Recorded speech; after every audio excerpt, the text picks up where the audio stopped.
Olá, muito bom estarmos de volta. Estamos na EBD caminhando com o livro de Ezequiel. Um livro muitas vezes difícil, para mim sempre foi um grande desafio ler Ezequiel. Difícil mesmo, aquela parte que fala de cozinhar sobre fezes, a glória de Deus saindo do templo. Então sempre foi um livro para mim muito pesado. E poder estudá-lo na IBD foi um grande privilégio, porque ao me debruçar sobre ele, ao me atentar em cada versículo, eu consegui ver e perceber a glória e a graça de Deus nesse livro. E para mim isso foi um grande presente. Então é isso que eu queria compartilhar com vocês hoje. Então vamos orar antes da gente começar.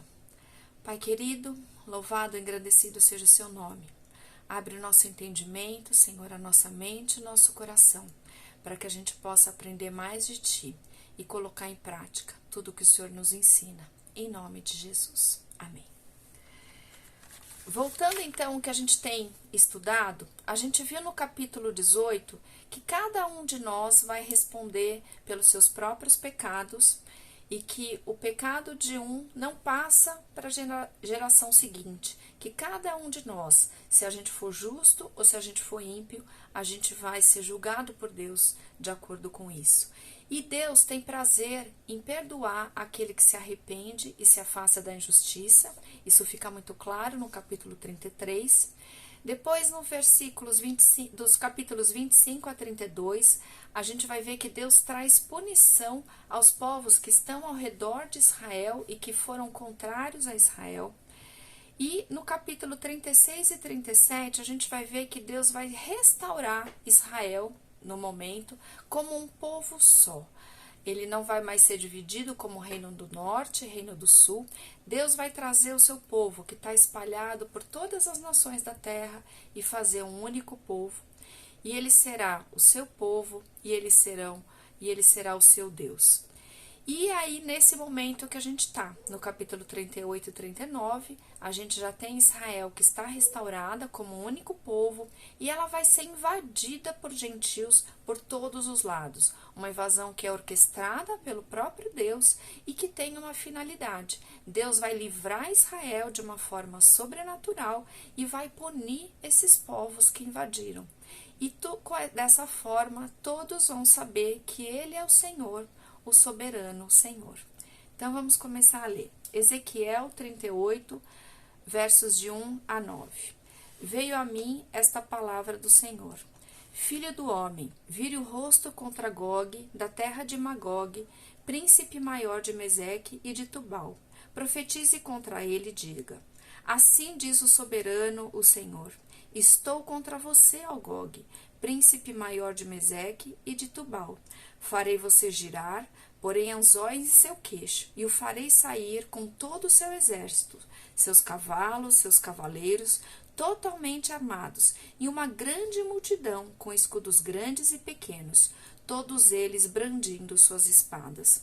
A Pérsia, a Etiópia e a Líbia estarão com eles, todos com escudos e capacetes. Gomer com todas as suas tropas, e Bet-Togarma, do extremo norte, com todas as suas tropas. Muitas nações com você. Aprontem-se, estejam preparados, você e todas as multidões reunidas ao seu redor, e assuma o comando delas. Depois de muitos dias, você será chamado às armas. Em anos futuros, você invadirá uma terra que se recuperou da guerra, cujo povo foi reunido dentre muitas nações nos montes de Israel, os quais por muito tempo estiveram arrasados. Foram trazidos das nações, e agora todos eles vivem em segurança. Você e todas as suas tropas e as muitas nações com você subirão, avançando como uma tempestade, e você será como uma nuvem cobrindo a terra. A gente tem aqui alguns nomes, que são nomes diferentes, Gog, Magog, Meseque, Tubal, e que a gente vê esses livros em outros lugares da Bíblia. Se a gente abrir Gênesis 10, 2 e 1 Crônicas 1, 5, a gente vai ver o seguinte: estes foram os filhos de Jafé, Gomer, Magog, Madai, Jafã, Tubal, Meseque e Tirás. Então, eles são descendentes de Jafé, que é filho de Noé. Primeira Crônica 5:4, a gente também lê assim: estes foram os descendentes de Joel, seu filho Semaías, pai de Gog, que foi pai de Simei. Aqui ele está falando da descendência de Ruben.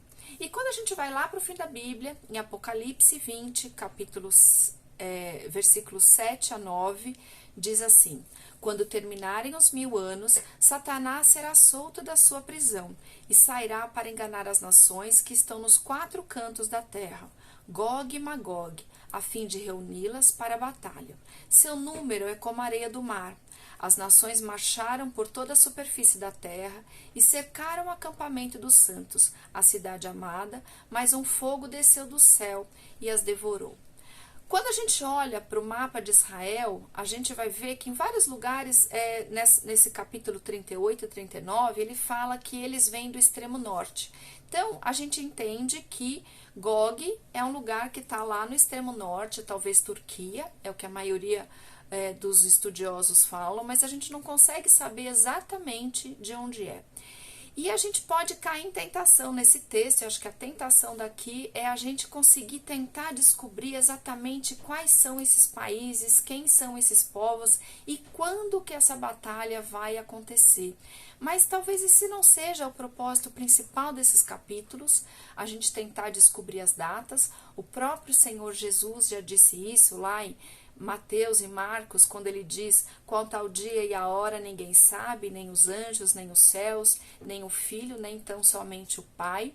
Então Deus, quando ele apresenta para nós coisas que vão acontecer no futuro, o propósito maior é que a gente saiba que Deus é soberano, que ele não perdeu o controle da história e que ele tem um plano.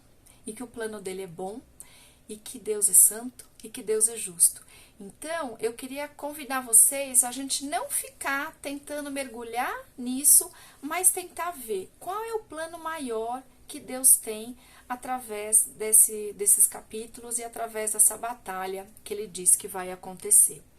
Ele põe vários nomes, ele põe Gog, da terra de Magog, e ele diz que eles virão do extremo norte, acompanhado de muitas nações. Ele cita outros nomes, ele cita a Pérsia, Etiópia e a Líbia, que se a gente olhar, a Pérsia hoje é onde é o Irã. Então, vão ser nações que vão estar ao redor de Israel, dando a entender que essa invasão, Israel vai estar cercada por todos os lados, sendo liderado pela turma que vem do extremo norte. E mostra que é Deus quem vai trazer isso. Então, indo agora, então, olhando esses capítulos 38 e 39, verso a verso. Nos versos 7 a 9 do capítulo 38 e no verso 14, mostra que Israel já está, então, restaurada e que vai haver uma aliança internacional para invadir. A gente já leu uma parte disso. No verso 14 diz: por isso, filho do homem, profetize e diga a Gog, assim diz o soberano Senhor, naquele dia, quando o povo de Israel estiver vivendo em segurança, será que você não vai reparar isso?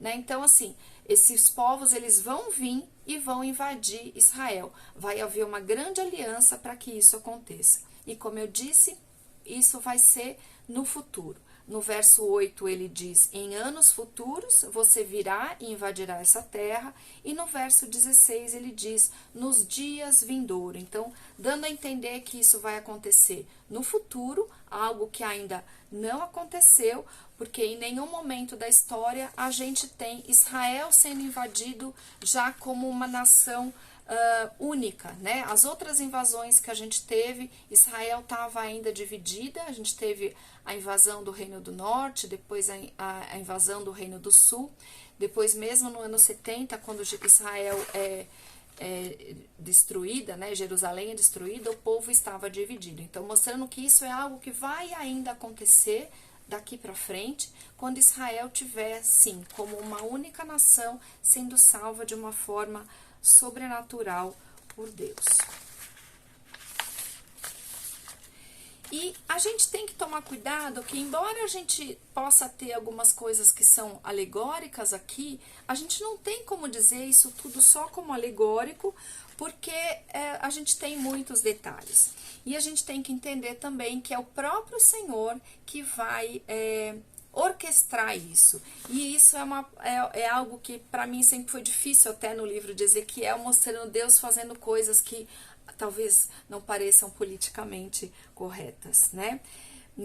No verso 16 ele diz: Você avançará contra Israel, o meu povo, com uma nuvem que cobre a terra. Nos dias vindouros, ó Gog, trarei você contra a minha terra, para que as nações me conheçam quando eu me mostrar santo no meio de você, diante dos olhos deles. E no capítulo 39, verso 2, ele diz assim: Farei você girar e o arrastarei.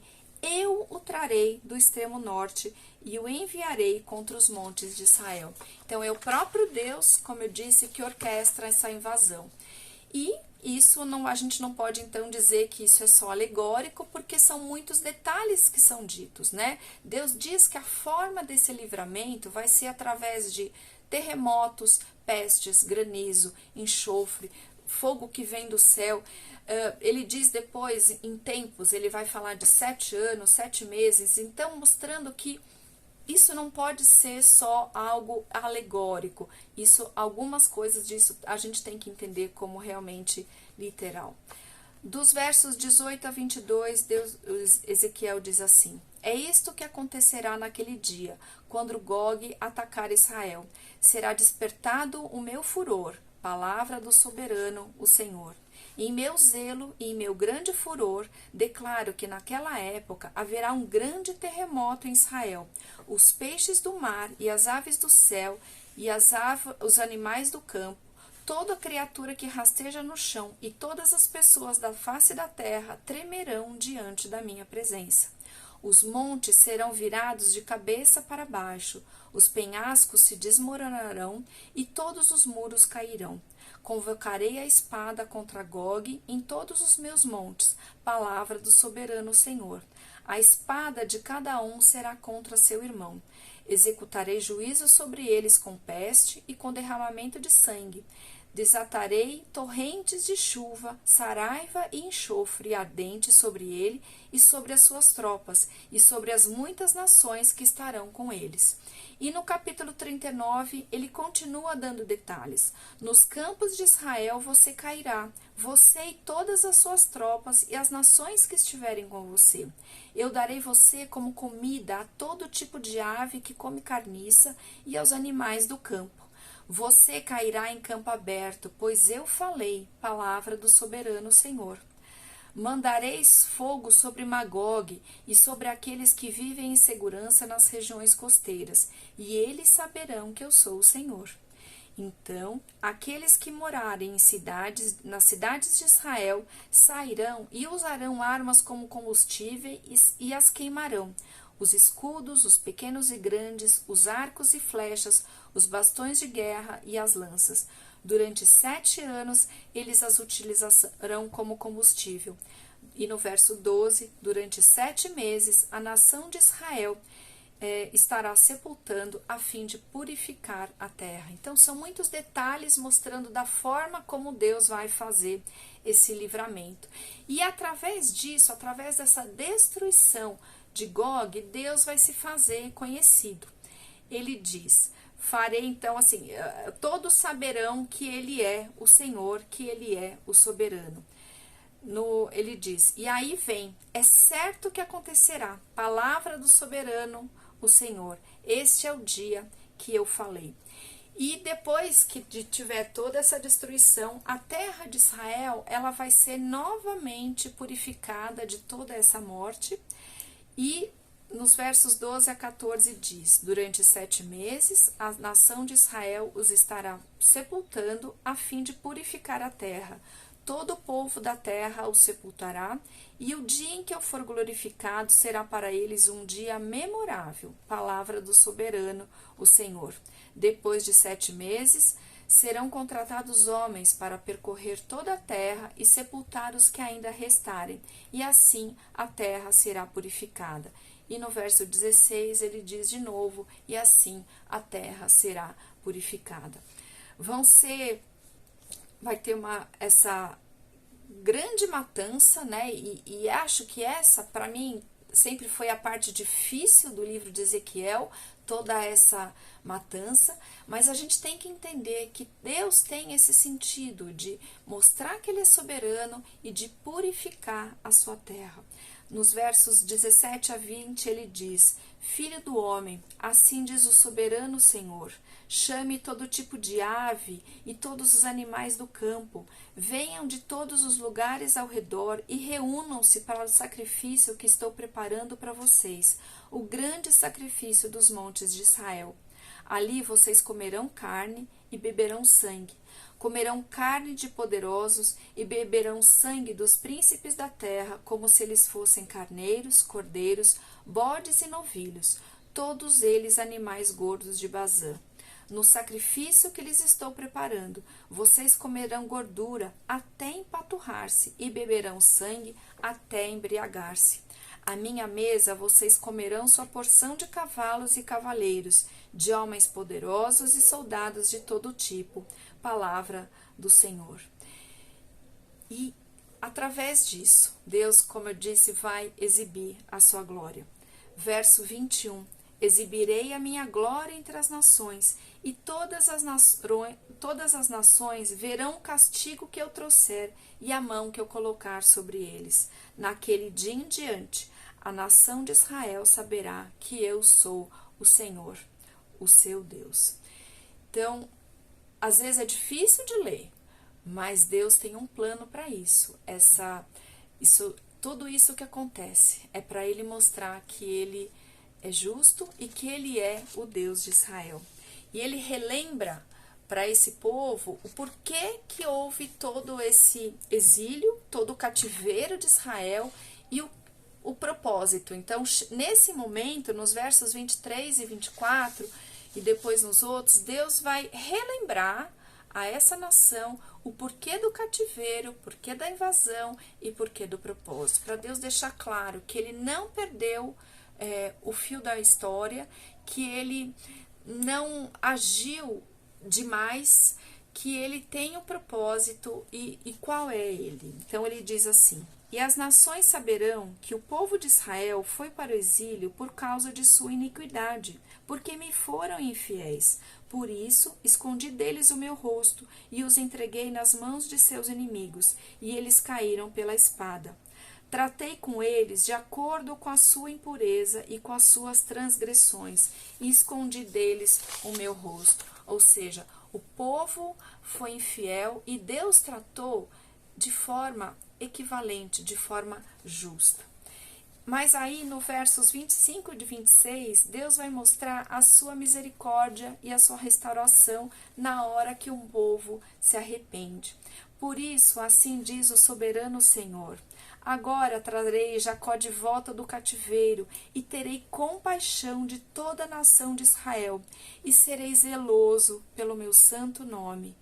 E eles se esquecerão da vergonha porque passaram e de toda a sua infidelidade que mostraram para comigo, enquanto viviam em segurança em sua terra, sem que ninguém lhes causasse medo.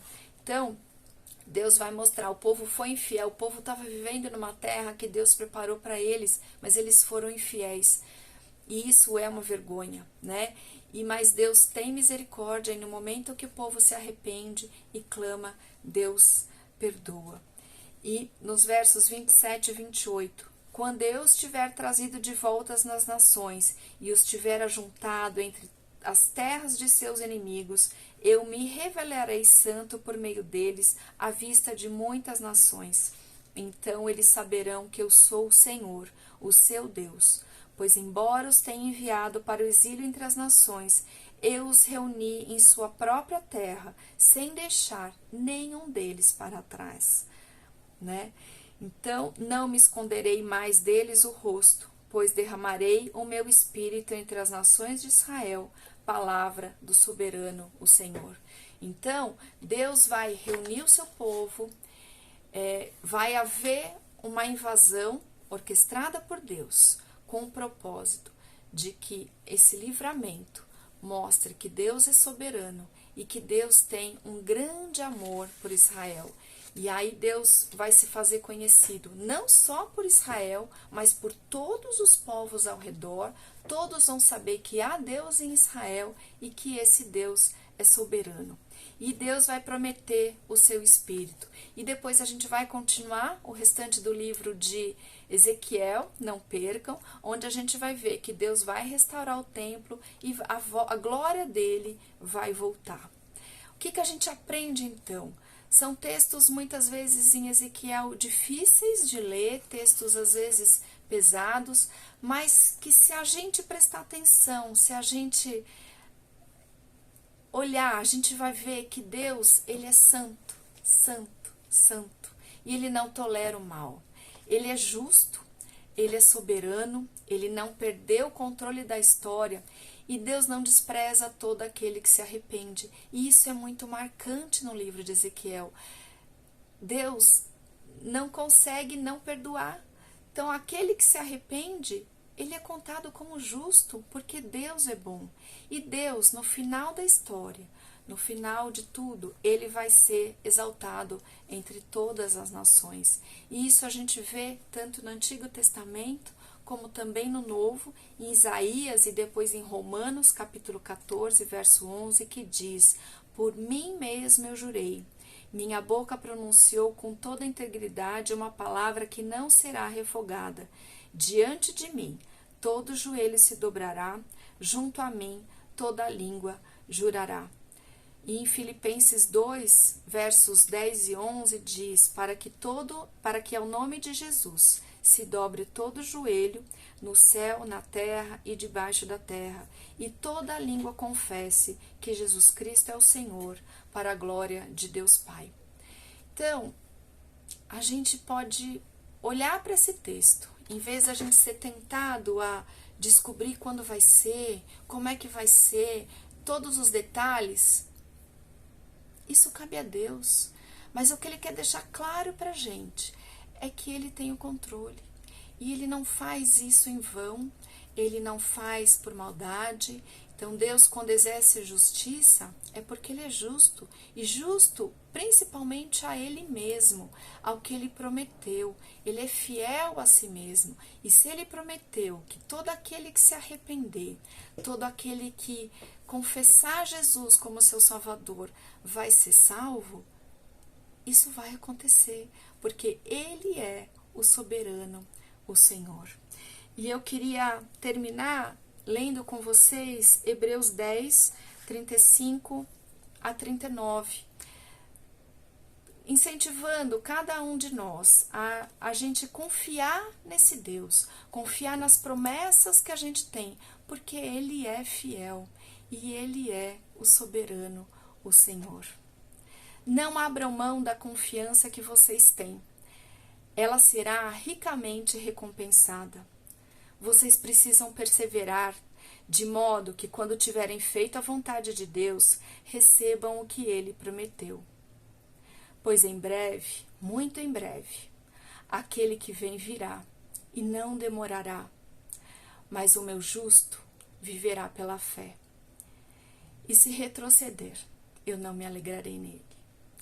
E que nós, Igreja Batista de Vila Mariana, e cada um de vocês que está ouvindo essa aula, que a gente possa ser contada como aqueles que não retrocedem, que agrada ao Senhor. Nós, porém, não somos os que retrocedem e são destruídos, mas os que creem e são salvos.